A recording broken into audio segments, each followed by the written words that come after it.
Hello students, very good morning to all of you. Myself Vikram from VVN sir commerce classes स्वागत करता हूँ आज के special classes में। देखिए बेटा, आप लोगों ने टर्म 1 के एग्ज़ाम दे दिए होंगे और टर्म 1 के एग्ज़ाम आपके बहुत ही बढ़िया गए होंगे, इसमें कोई डाउट ही नहीं है। आज से हम लोग टर्म 2 स्टार्ट करने वाले हैं और टर्म 2 की क्लासेस हम कंप्लीटली डीके गोयल सर की बुक से रिकॉर्ड करेंगे। साथ ही साथ हम जो दूसरी बुक यूज़ करेंगे that is ultimate book of accountancy. जल्दी ही जो है मार्केट में बुक अवेलेबल हो जाएगी और मे भी जो है बुक लॉन्च हो चुकी होगी अल्टीमेट बुक टारगेट 2 के नाम से। आप वो बुक भी परचेज करें साथ साथ। और उस बुक का जो पार्टिकुलर बेनिफिट है वो मैं आपको पहले टर्म 1 में बता चुका हूँ। टर्म 1 में हमने मैक्सिमम क्वेश्चंस, मैक्सिमम जो बुक है सिलेबस है वो हमने टर्म 1 की बुक से कंप्लीट किया था। और मैंने आपको बताया था कि इस बुक में जो क्वेश्चन दिए वाकई में बहुत बढ़िया क्वेश्चन दिए हैं, माइंड ब्लोइंग क्वेश्चन दिए हैं। उन बुक्स को आपको यूज करना है। लेकिन ये नहीं है कि डीके गोयल सर की बुक भी किसी तरीके से कम है, इस बुक को भी आपने प्रॉपरली यूज करना है मैक्सिमम, क्योंकि हमारे यहाँ बुक डीके गोयल सर की यूज होती है, इसलिए मैं सिलेबस को डीके गोयल सर की बुक से कंप्लीट करूंगा। लेकिन रिवीजन जब हम करेंगे तो अल्टीमेट बुक ऑफ अकाउंटेंसी का यूज करेंगे। तो दो बुक हम बेसिकली यूज करने वाले हैं, एक तो APC accountancy DK Goyal sir के द्वारा, दूसरा ultimate book of accountancy target 2 के नाम से डॉक्टर विनोद कुमार जी के द्वारा। राइट, चलिए आज की क्लास को स्टार्ट करते हैं। और आज हम लोग स्टार्ट करेंगे अपने चैप्टर नंबर 5 से, retirement and death of a partner. Total हमारे पास टर्म 2 में जो चैप्टर हैं वो कितने हैं? 8 चैप्टर हैं। राइट, 8 चैप्टर हैं। और उन 8 चैप्टर में पहला चैप्टर हम जो है हमारी बुक से एनपीओ का है, नॉट फॉर प्रॉफिट ऑर्गेनाइजेशन, जिसका हमने कंप्लीट चैप्टर 4 लेक्चर्स में करीब 2 से ढाई घंटे की क्लासेस के आधार पर 10 से 12 घंटे में कंप्लीट किया है और वो हमारी प्लेलिस्ट में ऐड है। उस चैप्टर को आप वहाँ से कवर कर सकते हैं। सेकंड चैप्टर हम जो कर रहे हैं retirement and death of a partner, उसे हम यहाँ डिस्कस करने जा रहे हैं। रिटायरमेंट के अंदर हम लोग पार्टिकुलरली क्या कुछ पढ़ेंगे उनके बारे में डिस्कशन करेंगे। ध्यान रखिए, जिसने भी एडमिशन ऑफ ए पार्टनर को बहुत अच्छे से किया है तो उसके लिए रिटायरमेंट और डेथ कोई जो चैप्टर है उसमें कुछ भी मुश्किल नहीं है। सारी चीज़ें एज इट इज हम रिवाइज करेंगे, बशर्ते कि यहाँ क्योंकि एग्जाम सीबीएसई ने कहा है कि रिटर्न में होगा तो रिटर्न प्रैक्टिस के लिए हमें मैक्सिमम क्वेश्चंस को सोल्व करना पड़ेगा। राइट, तो मैं आपको यहाँ कंसेप्ट क्लियर करता हुआ चलूंगा, साथ साथ कुछ क्वेश्चंस की रिटर्न प्रैक्टिस भी कराऊंगा। बाकी क्वेश्चंस आपने अपनी जो भी बुक आपके यहाँ यूज होती है, टीएस ग्रेवाल सर की बुक यूज होती है, या आप जो है ultimate book of accountancy use करते हैं, डीके गोयल सर की बुक यूज करते हैं, या फिर आप जो है आप और अदर बुक्स हैं जैसे राधे पब्लिकेशन की बुक है ना, डॉक्टर जो सुभाष दे सर हैं उनने जो बुक लिखी है, या फिर आप कहें कि आपकी एबीसी की बुक है, एमबीडी की बुक है, आप कोई भी बुक यूज़ करते हैं, आपको क्वेश्चंस की प्रैक्टिस मैक्सिमम करनी है। और बस साथ साथ मैं कुछ जो है ना क्वेश्चंस के प्रैक्टिस के लिए अपने टेलीग्राम चैनल पर आपको क्वेश्चंस भी प्रोवाइड करूँगा, वहाँ से भी आप उनको क्वेश्चन को प्रैक्टिस कर सकते हैं। मैंने अपने टेलीग्राम चैनल का लिंक अपने जो है डिस्क्रिप्शन बॉक्स में दे दिया है इस वीडियो के, आप वहाँ से हमारे टेलीग्राम ग्रुप को ज्वाइन कर सकते हैं। साथ ही साथ व्हाट्सअप नंबर भी मैंने अपना जो है गिवन है कर रखा है डिस्क्रिप्शन बॉक्स में। आप वहाँ से अगर कोई डायरेक्ट प्रॉब्लम है आपको तो वहाँ से आप मुझे मैसेज करके अपनी प्रॉब्लम का सोल्यूशन ले सकते हैं। तो चलिए स्टार्ट करते हैं chapter number 5, retirement and death of a partner.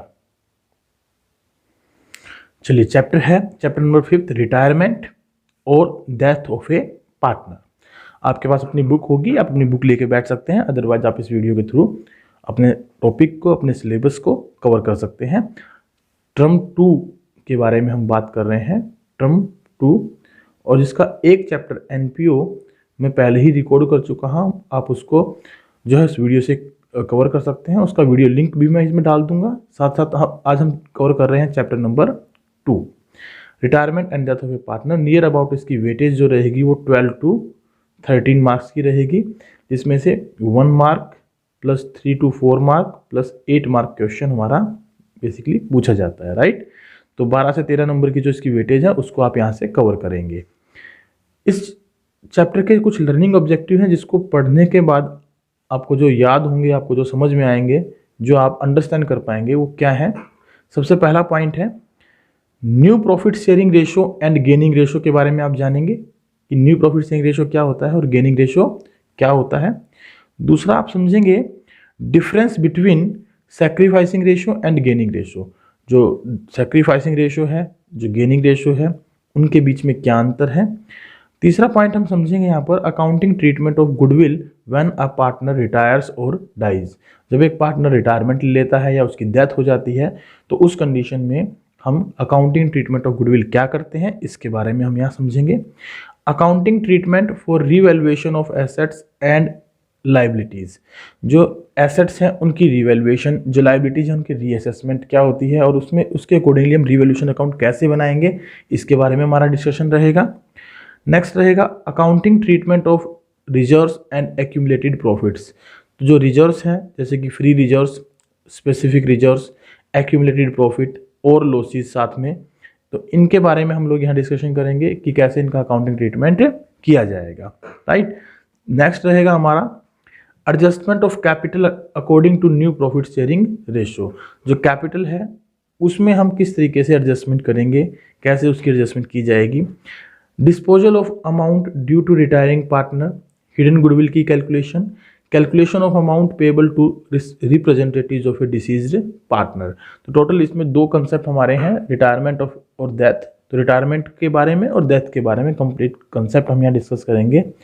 As per CBSE जो सिलेबस में एग्जेम्प्टेड पार्ट होगा उसको हम छोड़ देंगे, लेकिन मैं कोशिश करूंगा क्योंकि ज़्यादा बड़ा पार्ट एग्जेम्प्टेड नहीं है उसको भी मैं कवर करके चलूँ, क्योंकि जो टॉपिक हम यहाँ कवर कर लेंगे वो आपको अपना बीकॉम में या बीबीए में या आप हायर स्टडी करते हैं जहाँ पर भी पार्टनरशिप फर्म आएगी तो वहाँ रिटायरमेंट और डेथ का जो टॉपिक आएगा, या सीए फाउंडेशन में इवन दो वहाँ पर ये टॉपिक आपके साथ अटैच्ड होंगे जो अब हम यहाँ छोड़ देंगे। तो इसलिए मैं कोशिश करूँगा कि उन टॉपिक्स को भी साथ साथ मर्ज करूँ, आप उनको अपने टर्म 2 के एग्जामिनेशन के लिए एग्जाम्प्ट कर दें, छोड़ दें, लेकिन वीडियो को मैं जरूर रिकॉर्ड करूँगा उन टॉपिक्स के साथ, ताकि आपको बाद में जब सीए करें या जो है आप सीएस करें या फिर आप जो है बीकॉम करें या बीबीए करें तो वहाँ पर आपको इन टॉपिक्स को कहीं और से देखने की जरूरत ना पड़े, आप डायरेक्टली इन वीडियो को दोबारा से प्ले करके समझ सकें, ठीक है। चलिए हम बात करते हैं सबसे पहले रिटायरमेंट ऑफ ए पार्टनर के मीनिंग पर कि रिटायरमेंट ऑफ पार्टनर का मतलब क्या है। देखिए, जब भी कोई पार्टनर फर्म को छोड़कर जाता है विलिंगली, या फिर वो काम नहीं कर सकता, वो इनकैपेबल है या उसका इंटरेस्ट बिजनेस में नहीं है, देन हम उसे क्या बोलते हैं, रिटायरमेंट ऑफ ए पार्टनर, ठीक है। उसे हम किस नाम से जानते हैं, रिटायरमेंट ऑफ ए पार्टनर के नाम से जानते हैं।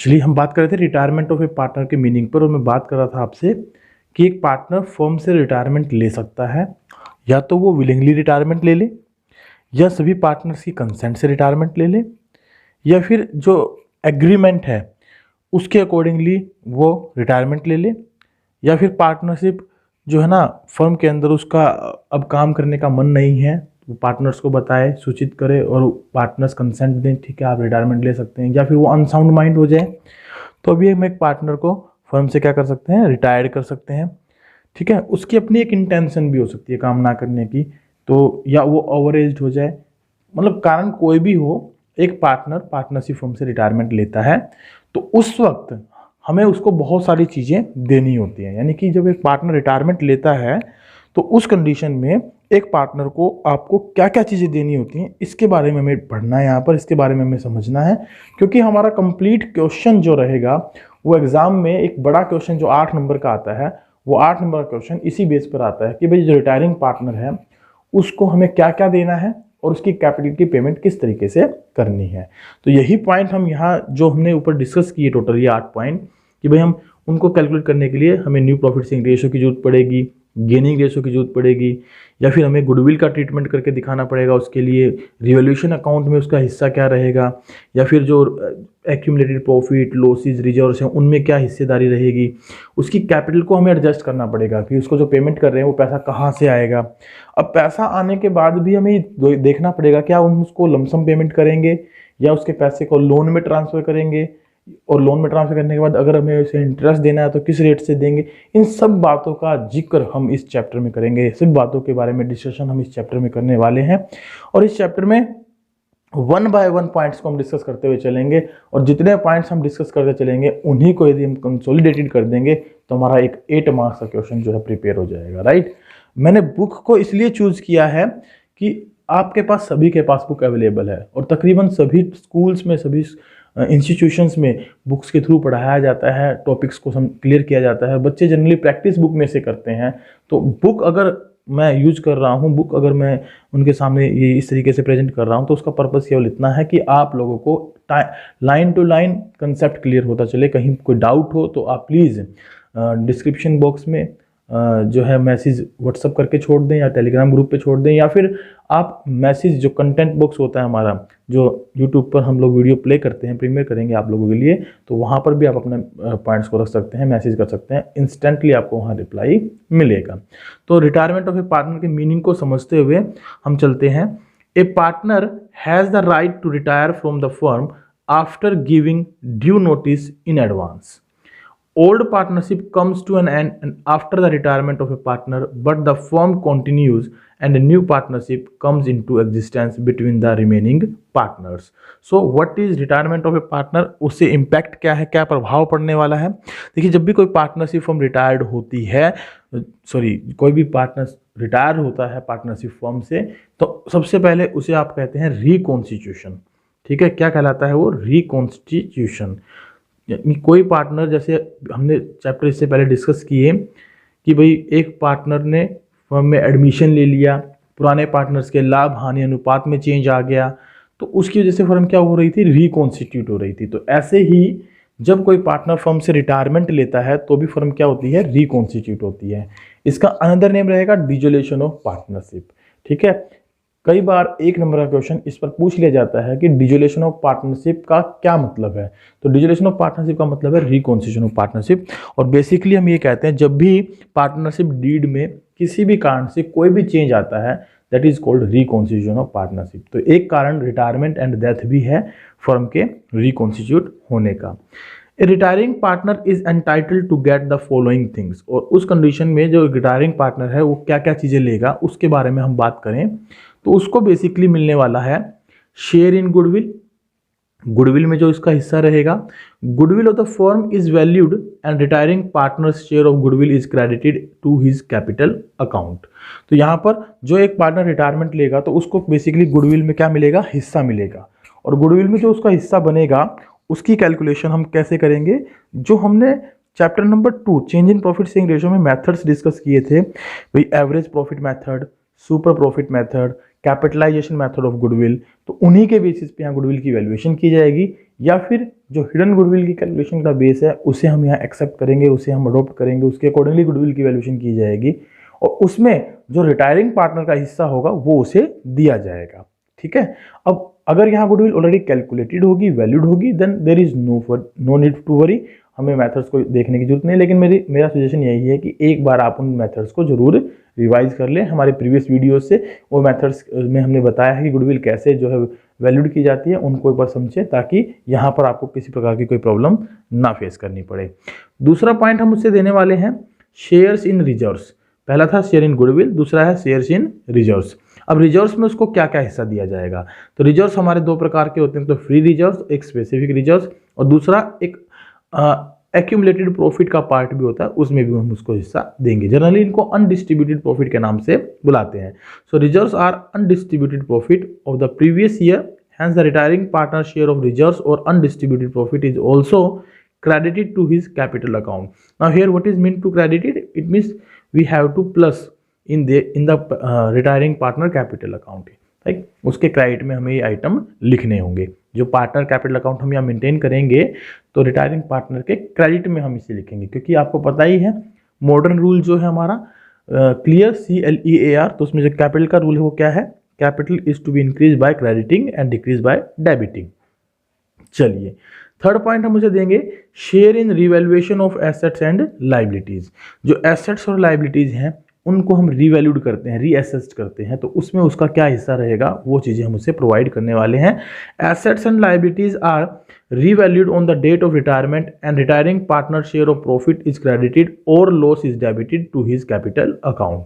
तो सर यहाँ रिवैल्यूएशन में प्रॉफिट एंड लॉस क्या हम वैसे ही बनाएंगे इससे प्रॉफिट एंड लॉस की कैलकुलेशन जैसे हम एडमिशन में कर रहे थे या change in profit sharing ratio में करते हैं? एग्जैक्टली, इसलिए मैंने स्टार्टिंग में क्या कहा, जिसने भी टर्म 1 के सिलेबस में एडमिशन का चैप्टर अच्छे से किया है उसे इस चैप्टर को करने में कोई दिक्कत नहीं आने वाली है। लेकिन फिर भी मेरा आपके आप लोगों के साथ कमिटमेंट है।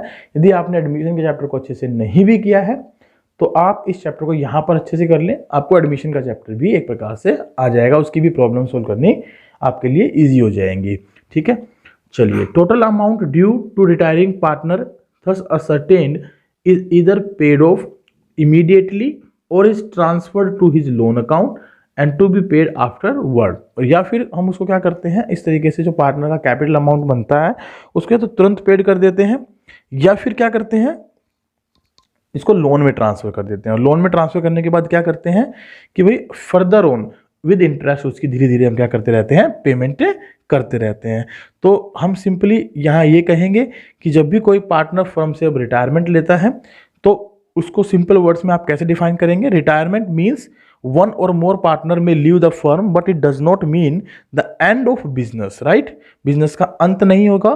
The remaining partners will continue the business by agreement. A partner may retire and may be permitted to withdraw assets equal to or less than or greater than the amount of his interest in the partnership firm। यानी कि जो partnership firm में उसका interest था, interest means उसके पक्ष की जो चीज़ें थी जो उसको हमने देने के लिए कहा, जैसे कि share in goodwill, share in reserve, share in revaluation of assets and liabilities, या किसी प्रकार का कोई और प्रॉफिट, या किसी प्रकार की कोई ओल्ड गुडविल में शेयर, ठीक है, उनमें जो भी उसका हिस्सा बनता है वो उसको विड्रॉल कर सकता है, उसको हम विड्रॉल करने की परमिशन देते हैं with the consent of all partners. That is called retirement of a partner. और इसका पर्पज है रिकॉन्स्टिट्यूशन ऑफ द फर्म, जिसका दूसरा नाम मैंने बताया आपको, क्या, जल्दी से कमेंट कर दीजिए। हाँ, यस, बिल्कुल सही, डिसोल्यूशन ऑफ पार्टनरशिप। चलिए, अकाउंटिंग प्रॉब्लम्स क्या क्या रहेंगी, किन किन अकाउंटिंग प्रॉब्लम्स पर हम डिस्कस करने वाले हैं। कुछ बेसिक मेन प्रॉब्लम्स जो है रिटायरमेंट ऑफ ए पार्टनर के, पहला वो है, पहली प्रॉब्लम वो क्या है हमारी, calculation of new profit sharing ratio and gaining ratio of continuing partner. तो यहाँ पर मैं आपको जो है क्वेश्चंस पर ले चलता हूँ, वहाँ पर हम लोग डिस्कस करेंगे कैसे a new profit sharing ratio निकाला जाएगा और गेनिंग रेशो निकाला जाएगा। तो क्वेश्चन पर जाने से पहले छोटी सी बात मैं आप लोगों के साथ शेयर कर दूं। देखिए, आपको ये तो पता ही होना चाहिए कि अगर आपकी फर्म में 3 पार्टनर हैं, ए बी सी, 3 पार्टनर हैं, और यदि प्रॉफिट एंड लॉस को सपोज करें इक्वल बांटते हैं, और इनमें से कोई भी रिटायर हो, ए रिटायरमेंट ले ले, या बी रिटायरमेंट ले ले, या सी रिटायरमेंट ले ले, कोई भी रिटायर्ड हो, तो उस कंडीशन में जो अवेलेबल प्रॉफिट्स थे वो बाकी के जो रिमेनिंग पार्टनर्स हैं उनमें बंटना स्टार्ट हो जाएंगे। एग्जाम्पल के तौर पे मानिए आपके पास 30 रुपीज़ के प्रॉफिट थे और वो ए बी सी में इक्वल बढ़ते हैं 10, 10 और 10 रुपये के अंदर। अब मैं कहता हूँ कि ए ने रिटायरमेंट ले ली। अब ए ने अगर रिटायरमेंट ले ली तो ए तो क्या करके जाएगा, अपने हिस्से को सेक्रीफाइस करके जाएगा। तो इसका जो हिस्सा सेक्रीफाइस हुआ, उस हिस्से को जो रिमेनिंग पार्टनर है बी और सी, वो किस रेशो में एक्वायर्ड करेंगे, किस रेशो में एक्वायर्ड करेंगे, वो जिस भी रेशो में रिटायरिंग पार्टनर के हिस्से को एक्वायर करते हैं, that is called gaining ratio. तो गेनिंग रेशो क्या होता है, gaining ratio means that ratio in which remaining partner takes the share of retiring partner, that is called gaining ratio. और दूसरी बात जाहिर सी है कि यहाँ गेनिंग रेशो क्यों निकल रहा है, क्योंकि जो पार्टनर बिजनेस को छोड़ के जाएगा तो उसका जो हिस्सा होगा, उसका जो हिस्सा होगा वो किसके अकाउंट में ट्रांसफर हो जाएगा, बाकी के रिमेनिंग पार्टनर्स में ना, तो उनका हिस्सा बढ़ जाएगा। इसलिए यहाँ पर हमें गेनिंग रेशो निकालना होगा। और डेफिनेटली जो हिस्सा वो गेन करेंगे तो गेन करने के बाद उनके हिस्से का, उनका प्रॉफिट शेयरिंग रेशो ही बदल जाएगा। तो उस कंडीशन में मतलब प्रॉफिट शेयरिंग रेशो बदल जाएगा इन द टर्म्स की हिस्सा बढ़ जाएगा, या फिर उनके प्रॉफिट शेयरिंग रेशो में कोई चेंज आ जाएगा, तो वो जो कहलाएगा वो क्या कहलाएगा, न्यू प्रॉफिट शेयरिंग रेशो। तो आइए इसी पर हम चर्चा करते हुए चलते हैं आगे और अपने क्वेश्चंस को डिस्कस करना स्टार्ट करते हैं। सबसे पहला रिटायरमेंट और डेथ ऑफ ए पार्टनर में पॉइंट हमारा जो था डिस्कशन का वो यही रहेगा कि कैसे न्यू प्रॉफिट शेयरिंग रेशो और गेनिंग रेशो निकालेंगे। दूसरा, ट्रीटमेंट ऑफ गुडविल कैसे किया जाएगा। तीसरा, accounting treatment for revolution of assets and liabilities कैसे किया जाएगा। Fourth one, accounting treatment of reserves, accumulated profit, losses कैसे करेंगे। पेमेंट ऑफ रिटायरिंग पार्टनर कैसे दिया जाएगा और उसकी कैपिटल में adjustment in the proportion of profit sharing ratio कैसे किया जाएगा। तो स्टार्ट करते हैं पहले पॉइंट से, calculation of new profit sharing ratio.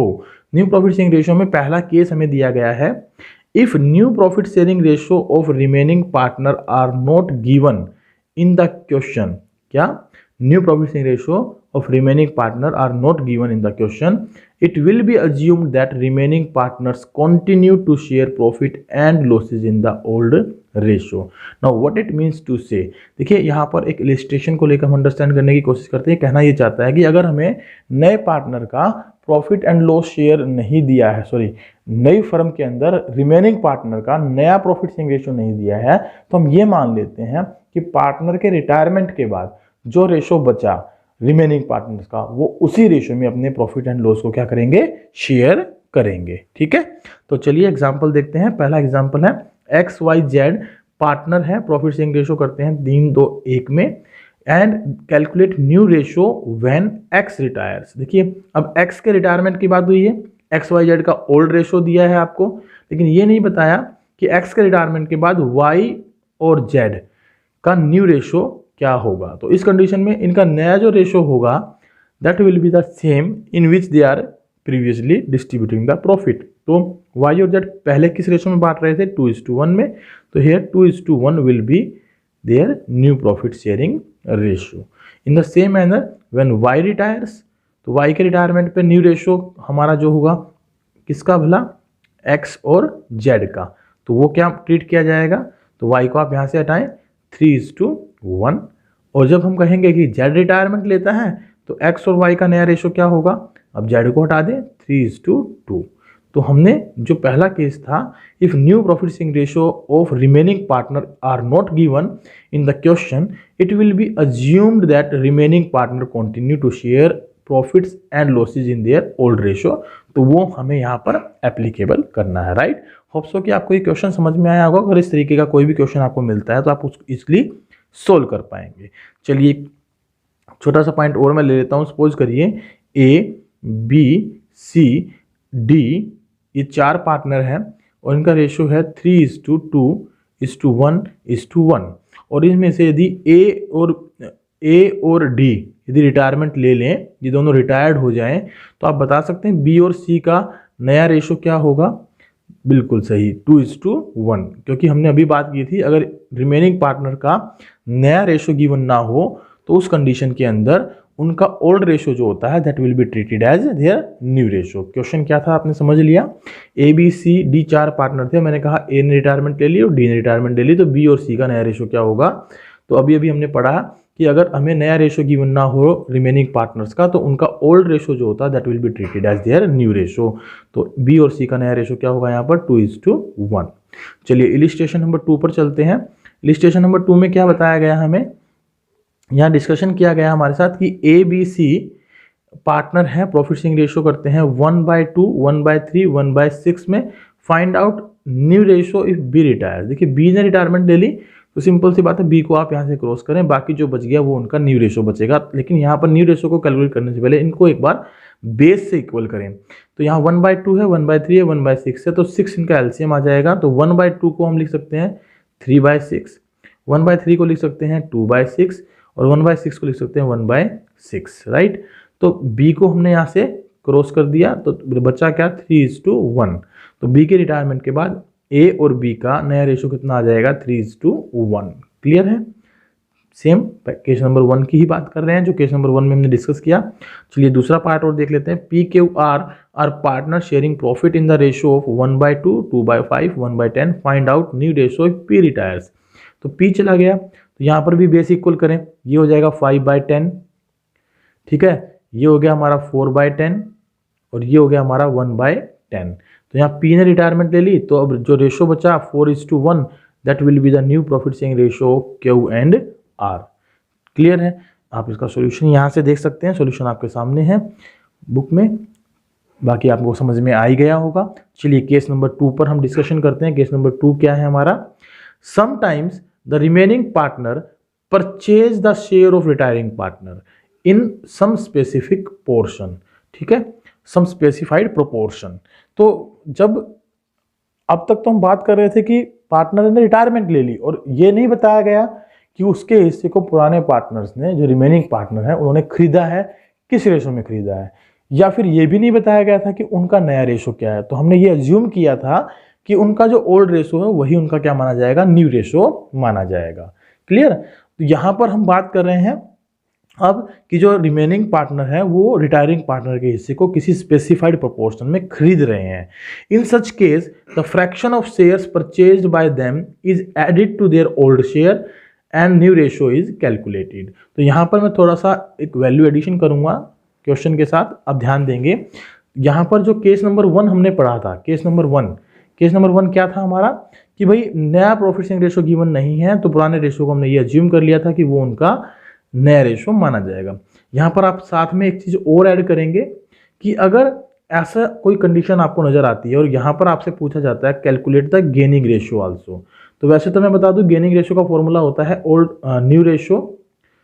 क्या फॉर्मूला होता है जल्दी बता दीजिए? न्यू रेशियो माइनस में old ratio, new ratio minus में ओल्ड रेशियो, ये गेनिंग रेशियो का फॉर्मूला होता है। लेकिन अगर कंडीशन ये है कि भाई रिमेनिंग पार्टनर्स का न्यू रेशियो गिवन नहीं है, या ये भी नहीं बताया गया है कि वो किस रेशियो में रिटायरिंग पार्टनर के हिस्से को एक्वायर्ड करेंगे, तो जैसे न्यू रेशियो हमने यहाँ ये अज्यूम कर लिया कि उनका ओल्ड रेशियो न्यू रेशियो है, वैसे ही उनका जो ओल्ड रेशियो वो क्या बन जाएगा? गेनिंग रेशियो बन जाएगा। जैसे क्वेश्चन में दिया गया था कि एक्स वाई जेड 3 पार्टनर है, एक्स वाई जेड 3 पार्टनर है, 3 2 1 में लाभानी बांटते हैं, और मान लीजिए जेड ने रिटायरमेंट ली, तो एक्स और वाई का नया रेशियो हमने कैलकुलेट किया था 3:2, तो इस कंडीशन में इनका गेनिंग रेशियो भी 3:2 ही होगा।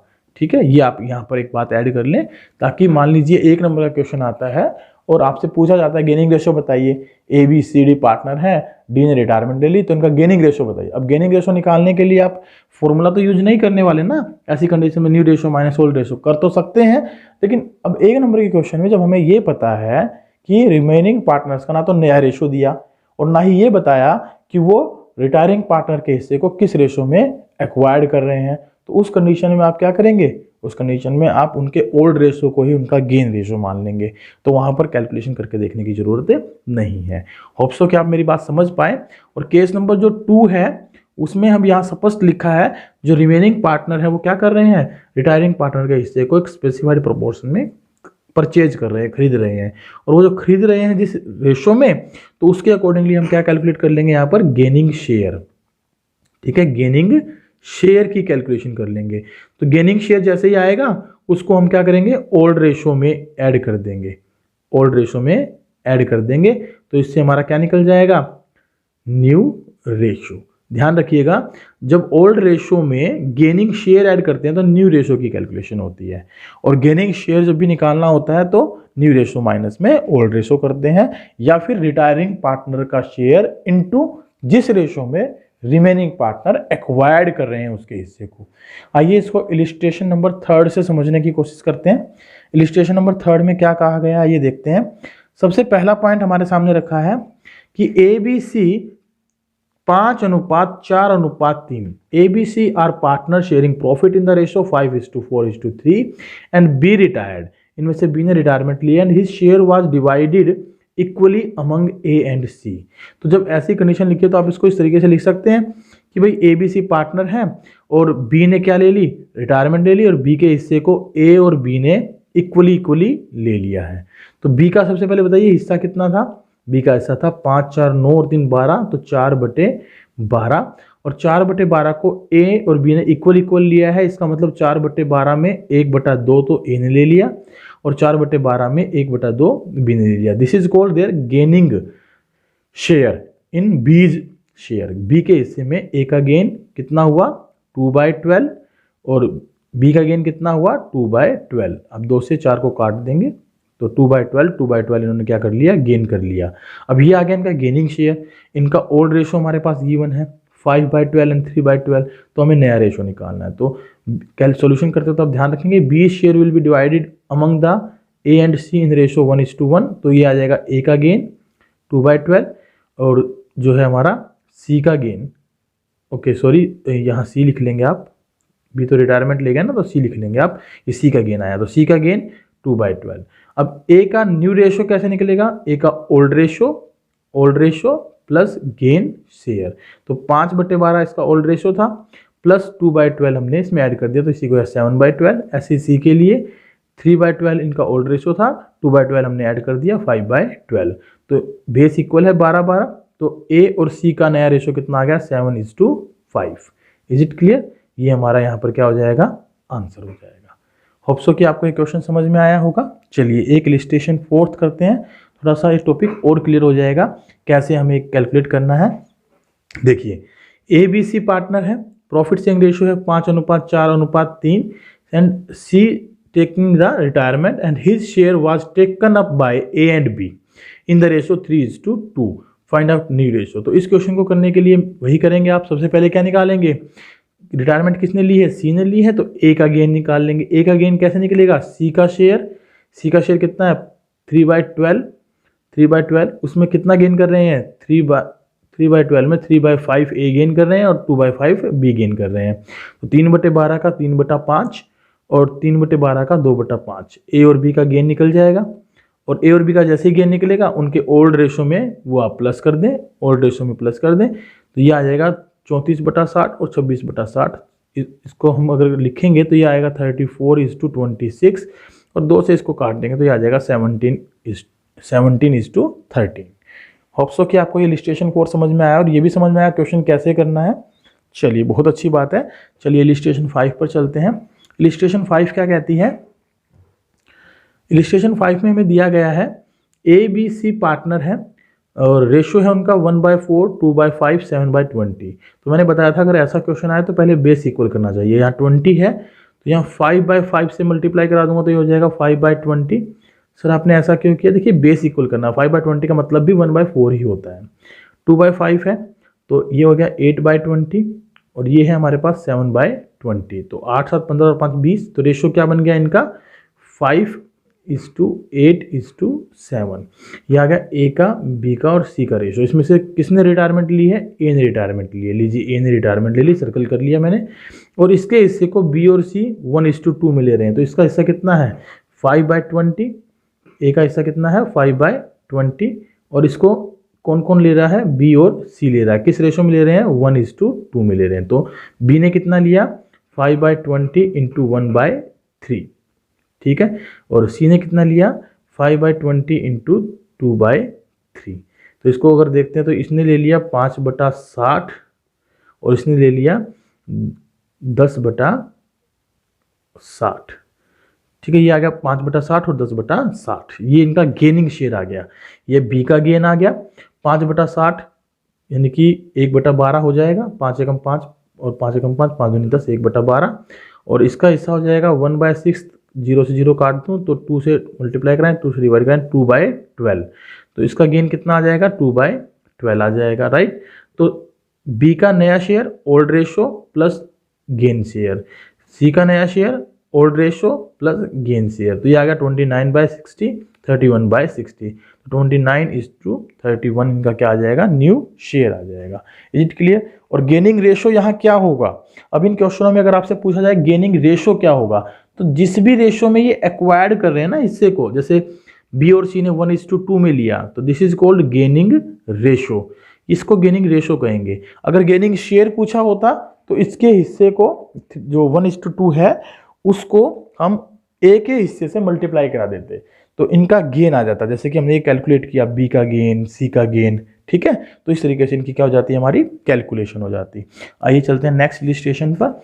नेक्स्ट इलस्ट्रेशन है इलस्ट्रेशन नंबर 6। होप सो आपको क्वेश्चन विजिबल है। चलिए क्वेश्चन नंबर 6 क्या कहता है ये देखते हैं। PQR are partner sharing profit in the ratio 5:3:2। R retires and his share is entirely taken up by P। सारा का सारा हिस्सा P ने ले लिया। Calculate new profit sharing ratio P and Q।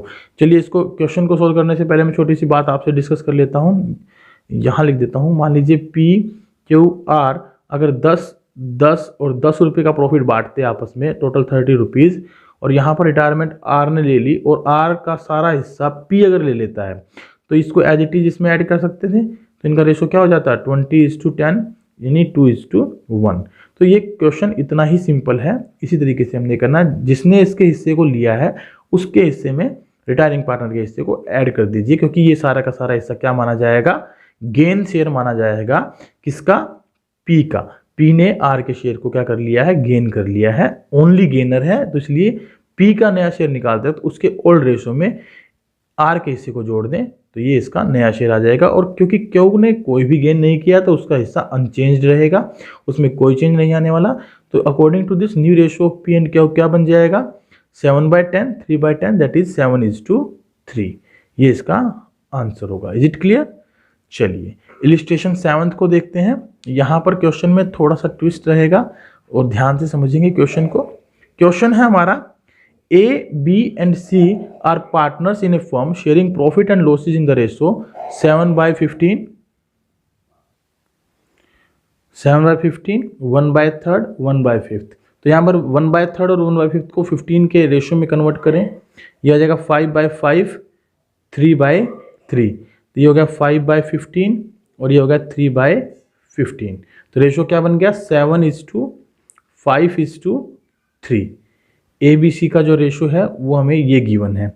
B ने क्या किया, रिटायरमेंट लिया। His share is taken up by A and C in the ratio 3:2। तो यहाँ तक अगर हम बात करें तो अभी हमने केस नंबर 2 डिस्कस किया था, इसको आप सोल्व कर लेंगे कि जो बी का हिस्सा है, वो ए और सी 3:2 में ले रहे हैं। तो यहाँ पर आप लिख लेंगे बी का शेयर कितना है हमारे पास, दैट इज 5/15। और इसको ए और सी किस रेशो में ले रहे हैं, 3:2 में ले रहे हैं। तो ए का गेन निकाल लें और सी का गेन निकाल लें। तो ए का गेन कितना आ जाएगा, एज गेन। सी का शेयर है 3/15, उसमें 3/5 शेयर ले रहे हैं, दैट इज 9/15, या आप कर सकते हैं 3 से इसको काटें, 3×15 तो 3/25। ठीक है। ऐसे ही सी का गेन निकाल लें। सी का गेन क्या आ जाएगा, 3/15 इंटू 2/5, 3 से काट दें 2/25। तो 3/25 ए ने गेन किया, 2/25 सी ने गेन किया। इनका ओल्ड रेशो कितना है आपके पास, तो उसके अकॉर्डिंगली ए का न्यू शेयर आप निकालेंगे। तो ए का ओल्ड रेशो है 7/15 प्लस कर देंगे 3/25। ऐसे ही सी के न्यू रेशो के लिए सी का ओल्ड रेशो है कितना, 3/15 प्लस कर देंगे 2/25। तो इसके आधार पर इनका क्या निकल जाएगा, न्यू रेशो निकल जाएगा।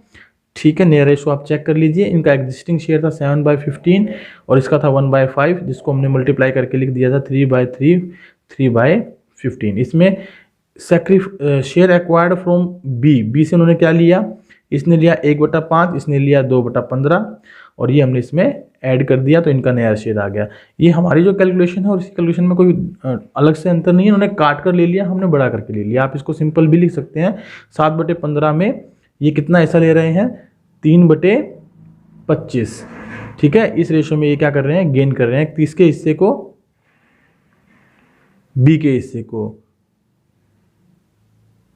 ओके, हमने थोड़ा सा गलत कर दिया, हमने 3/15 ले लिया, तो हमने सी के हिस्से को लेकर कैलकुलेशन कर दी।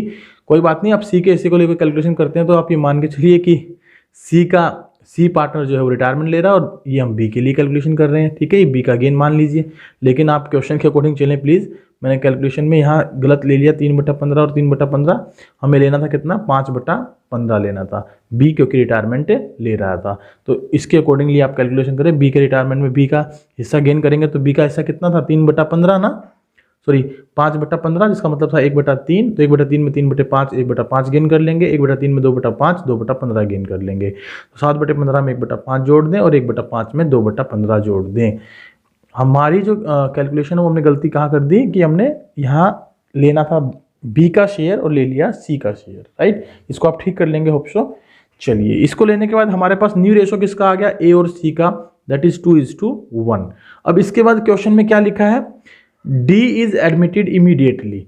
और जैसे ही बी रिटायरमेंट लेता है उसके बाद डी को हमने एडमिशन दे दिया for 1/3 share of profit and 1/4 of which was given by A and remaining share was taken equally from A and C। तो कह रहा है कि भाई D ने 1/3 हिस्से के लिए हमने इसको शामिल किया और 1/4 डी के हिस्से का 1/4 तो किससे ले रहा है, वो A से ले रहा है, और बाकी का हिस्सा बराबर लेगा किससे, A और C से। आइए इसकी कैलकुलेशन करेंगे फिर इसको समझेंगे। क्वेश्चन दिया क्या है पहले उसको समझते हैं। क्वेश्चन में हमें दिया गया है कि भाई ए और सी का नया रेशो आ गया हमारे पास 2:1 और डी को हमने एडमिशन दे दिया 1/3 शेयर के लिए। अब डी अपना 1/3 शेयर कैसे लेता है, 1/3 का 1/4 यानी कि 1/12, तो वो लेता है ए से, ठीक है। और जो बाकी बच गया, बाकी कितना बच गया, वो लेता है ए और सी से। बचा कितना है पहले वो देखते हैं। टोटल 1/3 शेयर के लिए आया था डी, 1/3 शेयर के लिए, उसमें से 1/12 तो दे दिया ए ने, तो रिमेनिंग प्रॉफिट कितना बचा 12, 3 4 जा 12 1 जा 1, 3/12, 3/12 का प्रॉफिट बचा हुआ है, जिसको कि वो इक्वली ले रहे हैं। क्या ले रहे हैं? इक्वली। डी इक्वली ले रहा है, किससे इक्वली ले रहा है? ए और सी से। अब 3/12 के दो इक्वल इक्वल अगर आप टुकड़े करेंगे तो वो इक्वल इक्वल टुकड़े कितने बनेंगे, आइए देखते हैं इक्वल इक्वल टुकड़े कितने बनते हैं। यहाँ लिख लेंगे आप 3/12 गुना 1/2 और 3/12 गुना 1/2। इसको आप जो है ना कैलकुलेट करेंगे तो ये आएगा 3/24 और 3/24। तो ये ए और सी से ले रहा है, तो ए से पहले 1/12 ले रहा था और 3/24 और ले रहा है, तो इसको भी हम 24 में कन्वर्ट कर लें 2/2 करके, तो 2/24। तो 2/24 ए से यहाँ लिया और 3/24 ए से यहाँ लिया, तो टोटल ए से कितना ले लिया 5/24। तो इसका मतलब सिंपली आप ये कहेंगे कि डी ने जो ए से शेयर लिया वो कितना लिया 5/24 और जो सी से शेयर लिया वो कितना लिया 3/24। तो डी और सी का ये क्या आ गया सैक्रिफाइस, सॉरी ए और सी का क्या आ गया ये सैक्रिफाइस, किसके लिए? डी के लिए। तो इस सैक्रिफाइस को क्या करेंगे, हमारे पास जो है नया रेशो कैलकुलेट करना है, तो ध्यान रखिए ओल्ड रेशो में से सैक्रिफाइस को, ओल्ड रेशो में से सैक्रिफाइस को जब आप माइनस कर देते हैं सैक्रिफाइस शेयर को, तो हमारे पास क्या निकल कर आता है? न्यू रेशो निकल कर आता है। तो यहाँ पर ए का न्यू रेशो क्या होगा? ए का ओल्ड रेशो है 2/3 माइनस में सैक्रिफाइस है 5/24। तो एलसीएम 24, 3 8 जा 8 2 जा 16, 24 1 जा 24 5, तो 11/24 ए का नया शेयर आ जाएगा। ऐसे ही बी के लिए हम क्या करेंगे, बी का ओल्ड रेशो कितना है 1/3 माइनस कर देंगे कितना 3/24, ठीक है। तो 8 से मल्टीप्लाई कराएंगे तो 8/24 हो जाएगा ये, तो 8 में से 3 गए 5/24।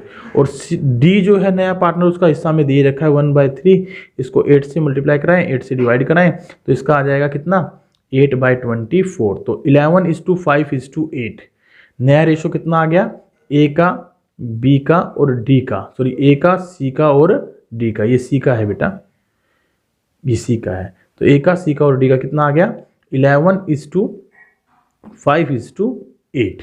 तो ये आप यहाँ कैलकुलेशन इसकी देख लेंगे, 11:5:8 हमारा न्यू रेशो माना जाएगा। कैसे किया, आप इसको अपने तरीके से करें जैसे हम लोग करते हैं नॉर्मली, बुक्स में जो सॉल्यूशन है आप उसको देख के करें, कोई दिक्कत नहीं, लेकिन आपको पता है सिंपली कैसे किया जाता है। एडमिशन ऑफ ए चैप्टर में हमने न्यू रेशो निकालना सीखा था कि भाई ओल्ड रेशो में से यदि सैक्रिफाइस माइनस कर दे तो न्यू रेशो आ जाता है, इज इट। चलिए नेक्स्ट पॉइंट है हमारा calculation of gaining ratio. Calculation of gaining ratio, gaining ratio कैसे निकाला जाएगा? तो सबसे पहले गेनिंग रेशो का मतलब क्या है, मैंने आपको पहले भी बताया कि it is calculated when a partner retires और dies. When a partner retires और dies his share of profit is taken over by remaining partner, the ratio in which remaining partner share increases is called gaining ratio, and gaining ratio is the ratio in which remaining partner will pay the amount of goodwill to the retiring partner, that is called gaining ratio। तो जिस भी ratio में retiring partner के हिस्से को remaining partner acquired करते हैं वो उनका गेनिंग रेशो माना जाता है। और ध्यान रखें इसी रेशो में हम गुडविल का ट्रीटमेंट भी करते हैं। तो कैलकुलेट कैसे किया जाता है गेनिंग रेशो, देखिए इसको निकालने के तो हमारे पास बेसिकली दो मेथड्स हैं। एक तो आपको ओल्ड रेशो और न्यू रेशो दोनों दिए हों तो आपको क्या करना है, न्यू में से ओल्ड माइनस करना है तो गेनिंग रेशो आ जाएगा। First one, if new ratio of the remaining partner are not given in the question, it will be assumed that remaining partner continue to share profit in the old ratio and thus gain of continuing partner in the old ratio। For example A B C 5-3-2 में लाभानी बांटते हैं बेटा, B ने retirement ली और उसके हिस्से को ए और सी ने सपोज करिए 5:2 में ले लिया, क्योंकि बी रिटायरमेंट ले रहा है तो 5:2 में ले लिया, तो न्यू रेशो फ्यूचर में क्या होगा वो भी 5:2 होगा। ये पॉइंट हमने पहले ही क्वेश्चन में ऐड किया था कि यदि रिमेनिंग पार्टनर का न्यू रेशो गिवन नहीं है और ये भी नहीं बताया गया कि वो जो रिटायरिंग पार्टनर है उसके हिस्से को किस रेशो में लेते हैं, तो सिंपली आपको क्या अज्यूम करना है कि old ratio is their new ratio as well as their gaining ratio. तो पहला मेथड तो हुआ ये। दूसरा मेथड सिंपली है कि गेनिंग रेशो निकालने के लिए आपके पास न्यू रेशो हो और ओल्ड रेशो हो, तो न्यू रेशो में से ओल्ड रेशो माइनस कर देंगे तो इनका क्या आ जाएगा, गेनिंग रेशो आ जाएगा। ध्यान रखिए, न्यू रेशो में से ओल्ड रेशो माइनस करने से कैलकुलेशन तो होती है शेयर की, किसकी कैलकुलेशन होती है, शेयर की, लेकिन क्योंकि उनका बेस इक्वल होता है तो हम उसको रेशो में लिख सकते हैं। तो आप ये कहें कि new ratio minus old ratio gaining share होता है बेसिकली, लेकिन क्योंकि बेस इक्वल होने की वजह से हम उसको रेशो में लिख देते हैं, तो उसे हम रेशो में लिखेंगे। आइए इलिस्ट्रेशन 8 से समझते हैं। Sharma, Verma and Neetu were partner sharing profit and losses in the proportion 1/4, 1/8, 10/16। तो 16 हमें बेसिकली गिवन है, तो इनको बेस इक्वल करेंगे तो 4/4, 4/16, 2/2 तो 2/16 एंड 10/16। तो हमारे पास क्या आ जाएगा, 4/16, 2/16 और 10/16। तो ये हमारे पास बेसिकली रेशो बन गया 4:2:10। अगर इसको 2 से काट सकते हैं तो काट दीजिए, 2 दूनी 4, 2 एकम 2 और 2 पंजे 10। तो ये आ गया 2:1:5 इनका नया रेशो। तो 2:1:5 इनका जो रेशो था वो हमने इस तरीके से लिख लिया।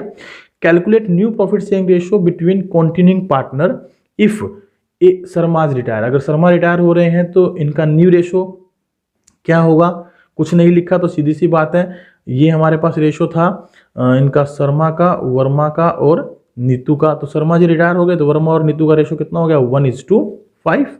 और ऐसे ही अगर वर्मा रिटायरमेंट लेते हैं तो शर्मा और नीतू का रेशो कितना हो जाएगा, 2:5। और नीतू रिटायर होती हैं तो शर्मा और वर्मा का रेशो कितना हो जाएगा, 2:1।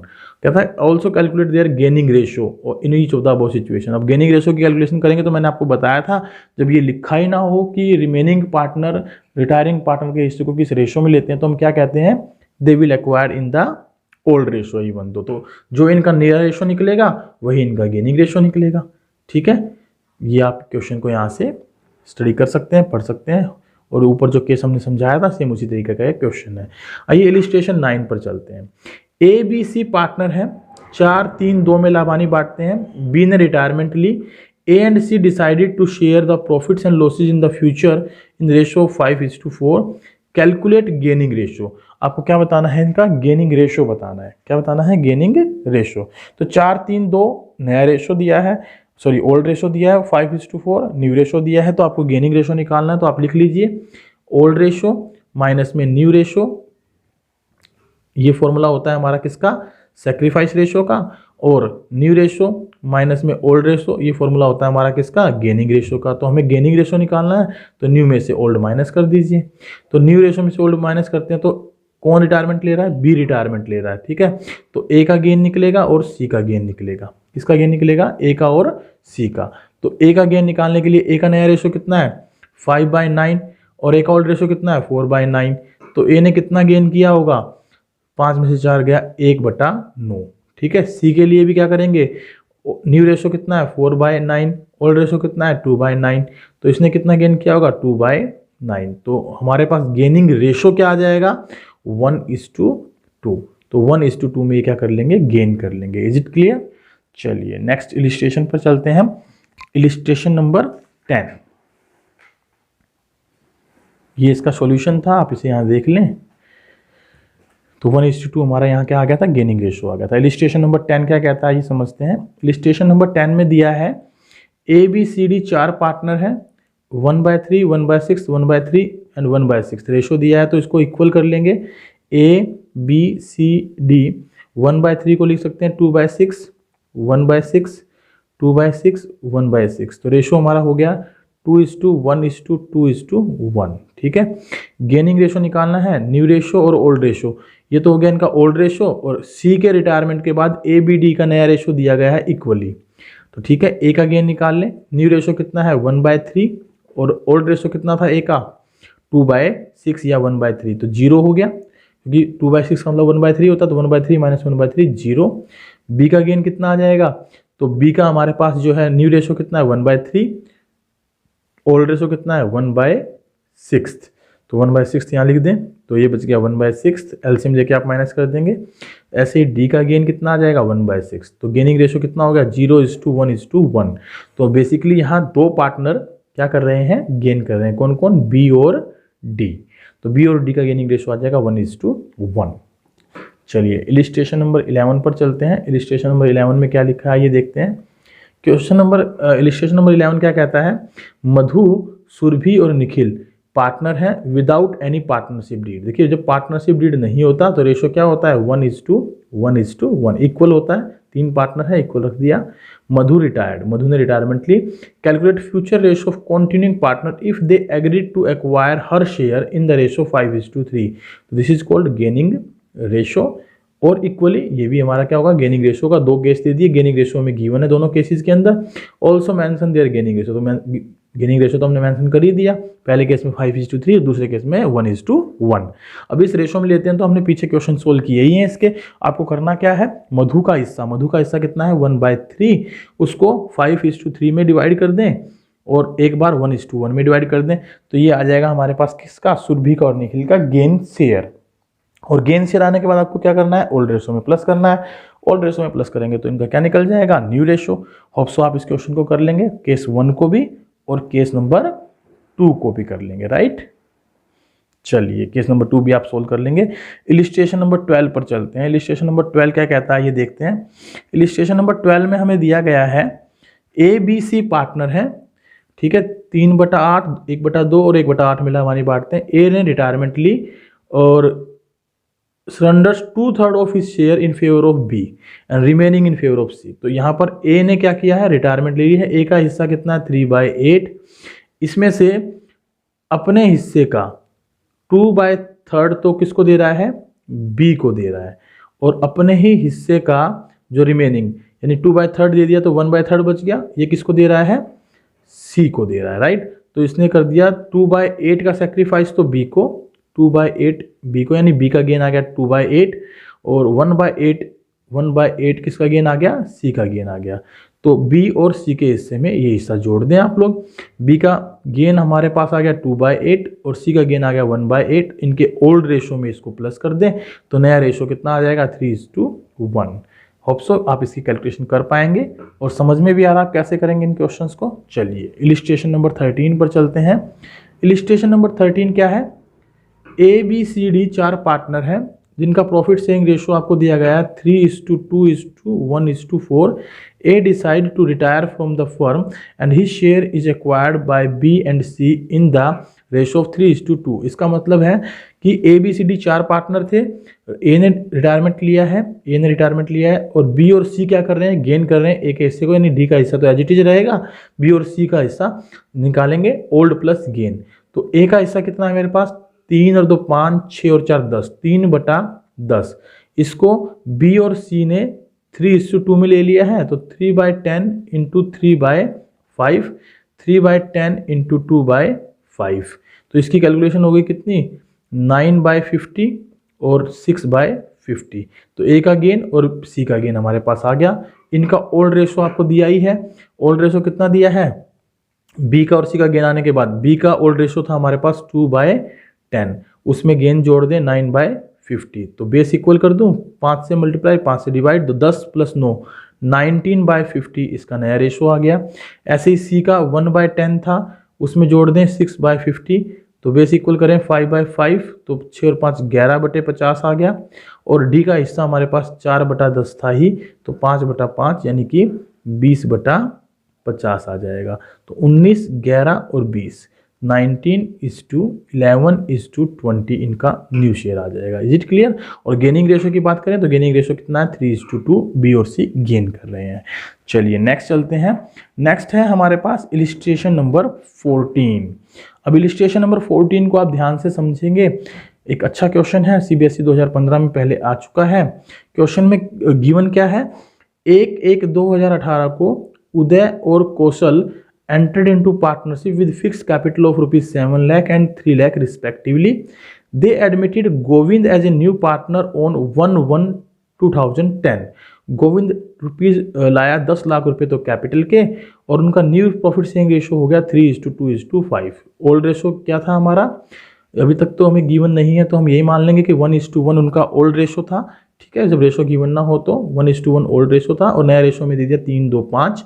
1/1/2012 को एक नया पार्टनर हैरी और एडमिट हुआ है with capital of rupees 8 lakh. for 1/10 share in the profit and which he acquired equally from Uday, Kaushal and Govind. And 1/4/2014 को Govind died and his share were taken over by Uday and Harry equally. तो यहाँ पर दो cases mix हुए हैं, एक तो admission का और दूसरा रिटायरमेंट का।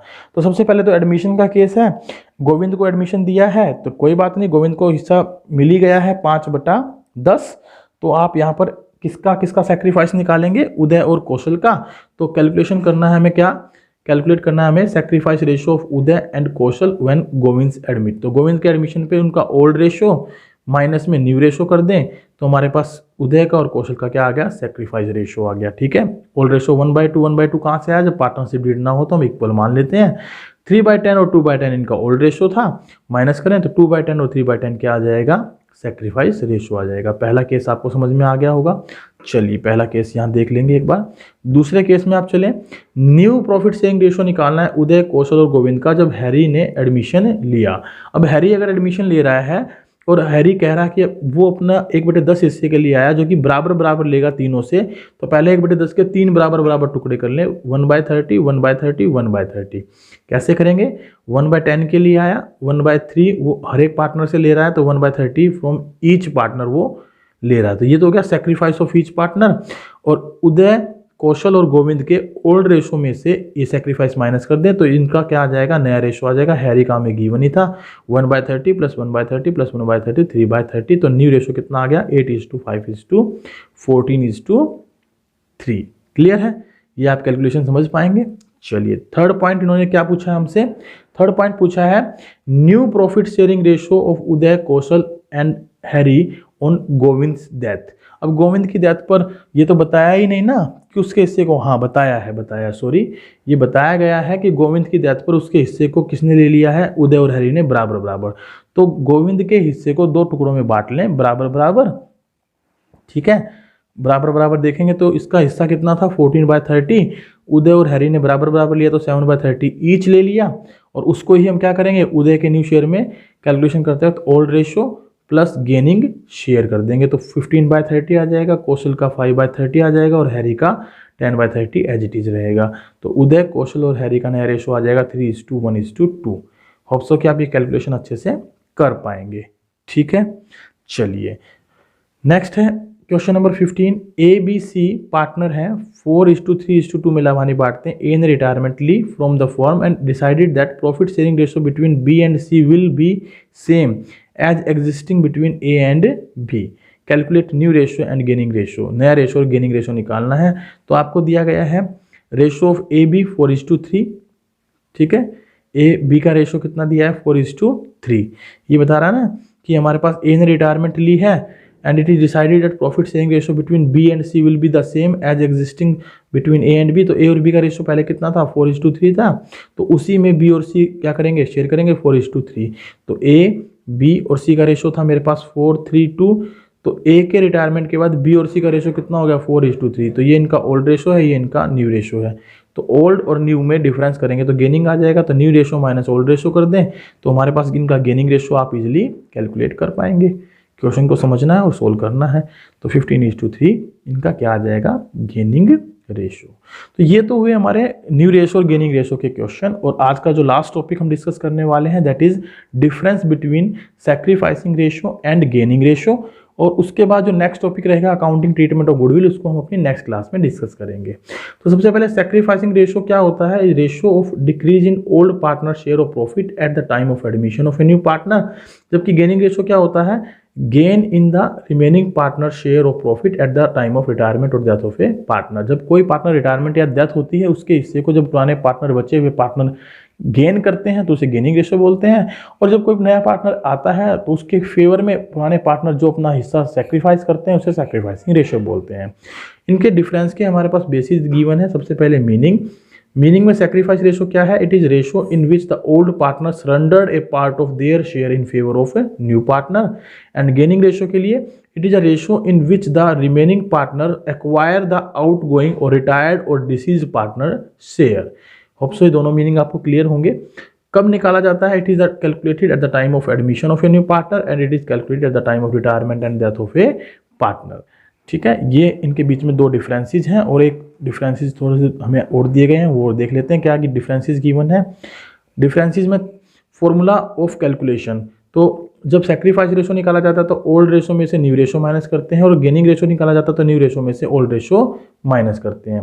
पर्पज क्या है, new partner share of goodwill is divided between the old partner in sacrificing ratio and goodwill paid to retiring partner is paid by remaining partner in their gaining ratio. तो इसका मतलब sacrificing ratio को भी हम goodwill के treatment में use करते हैं और गेनिंग रेशो को भी हम गुडविल के ट्रीटमेंट में यूज करते हैं, but in the different conditions.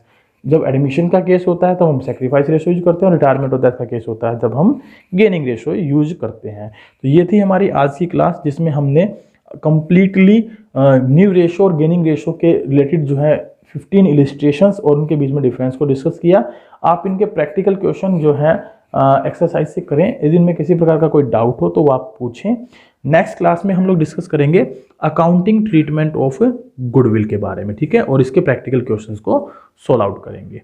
Thank you very much. आज के लिए केवल इतना ही, मिलते हैं नेक्स्ट क्लास में विद द नेक्स्ट टॉपिक। तब तक के लिए बाय बाय, टेक केयर। यदि आपने हमारे चैनल को अब तक सब्सक्राइब नहीं किया है, बेल आइकन को प्रेस नहीं किया है, तो बेल आइकन को प्रेस जरूर कर लें, चैनल को सब्सक्राइब जरूर कर लें, और साथ ही साथ इस क्लास के लिंक को अपने दोस्तों के साथ शेयर करें ताकि वो भी अपने concept point to point, line to line clear कर सके। Thank you very much, bye bye, take care, have a good day.